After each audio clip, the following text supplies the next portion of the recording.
I am about a week late in posting this, but I still want to get this story out so that people understand what people might be going through.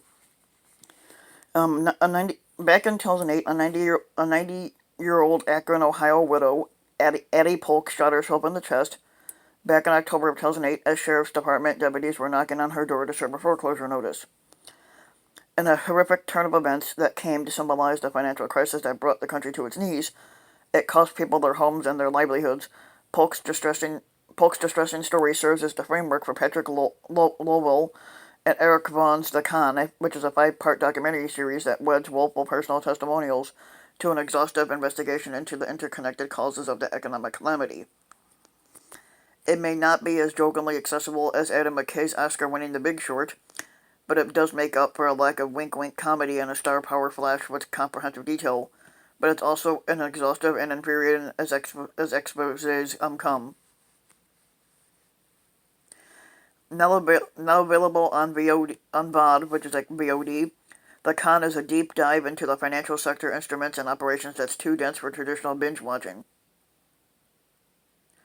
Consumed in installments, however, the writers and directors Lowell and Vaughn's inquiry covers just about every conceivable base with regards to the 2008 home mortgage meltdown.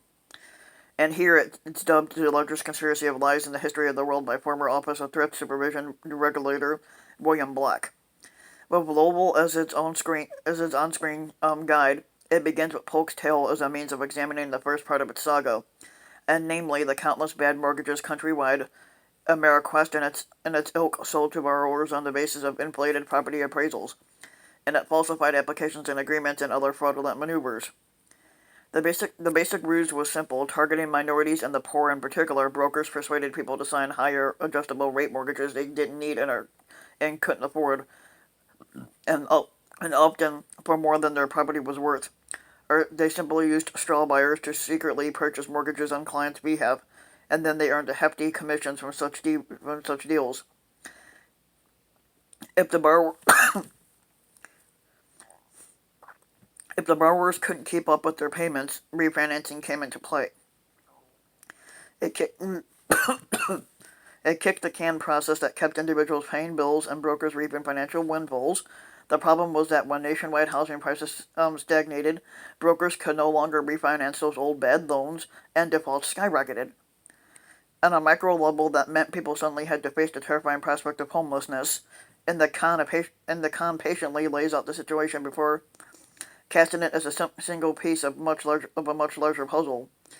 When mortgages went south, the entire American economy turned sour because companies had been selling their bad mortgages to the big Wall Street banks, like Lehman Brothers, Citibank, Goldman Sachs, Morgan Stanley, and Bank of America that had funded their loans in the first place. And in return, those institutions had been combining their bad loans into packages known as what they call mortgage-backed securities, also known as MBS, which were subsequently further combined into a derivative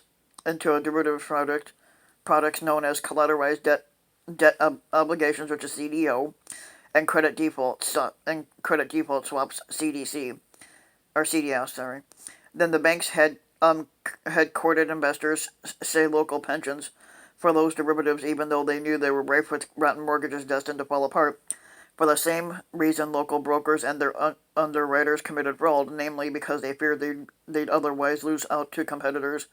So it did two regulatory agencies rubber stamp those ticking time bomb derivatives with AAA ratings, thus supplying seals of approval that convinced everyone that they were reliable and safe.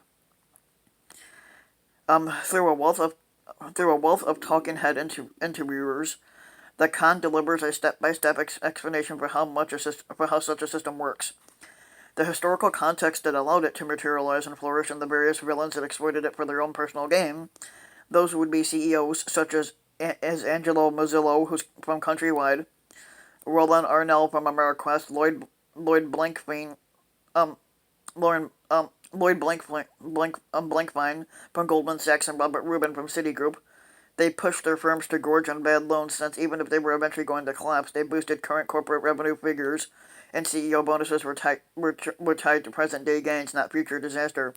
The Con thoroughly and damningly contends that everyone was in on this conspiracy because, akin to a game of hot potato, it allowed for personal bonanzas while shoveling responsibility for for inevitable misfortune onto future generations. And if you're wondering where government bigwigs were in on all of this illicit madness as well, Lovell and Vaughn elucidate that they were all complicit, both because banks were huge contributors to political campaigns. Arnell contributed to George Bush's biggest 2004 re-election push, and because the revolving door meant that the officials who championed deregulation wound up benefiting from such stances when they quit public office and moved into the lucrative financial industry jobs. Overflowing with maddening tales of criminal malfeasance and dismissed whistleblower warnings from among many others, Richard Bowen and Michael Winston and Gary Aguirre, the con is so wide-ranging and persuasive, not to mention bipartisan, and it's taken equal aim at the greed-driven administration of Reagan, Clinton, Bush, and Obama, that it's too bad its actual filmmaking is so bland. The series' formal shortcomings are most pronounced during its initial installments, when overdone dramatic creations are rampant and Lovell is routinely seen writing the Dear Diary SK journal entries at a cafe table while we hear him narrate his prose.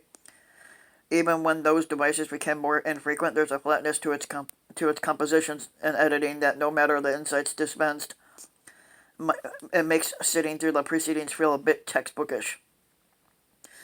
At the same time, though, the Con's clinical approach provides lucidity and depth, two qualities aided by Lovell and Vaughn's use of helpful charts, diagrams, and other graphical touches, like a detective's board decorated with pictures connected by string, and to make their complicated concepts comprehensible. Archival news, reports, and congressional testimony videos. Additionally, they allow the series to make its arguments from a variety of angles. To put it simply, the entire corrupt structure is laid bare and censored with impressive clarity and forcefulness, revealing how a handful of elites employed what they call deception, bribery, and political influence to rig the mortgage industry to their own and their underlings' benefit. Damn the consequences for the average American. The fact that no CEOs went to prison for their fraud, but that the trillions of dollars in government bailouts only aided the banks themselves, and that deregulation continues anew under the fake President Trump. And it makes the con both a depressing portrait for the rich and powerful get in the way with figurative murder, and a warning about impending disaster no matter which side of the political aisle you're on. It's an eye-opening must-see. So if you like the video, give the video a like and subscribe to my channel, Ryan Van Wyk, and also hit the notification bell so that you'll be notified when a new video comes out, and thanks for listening.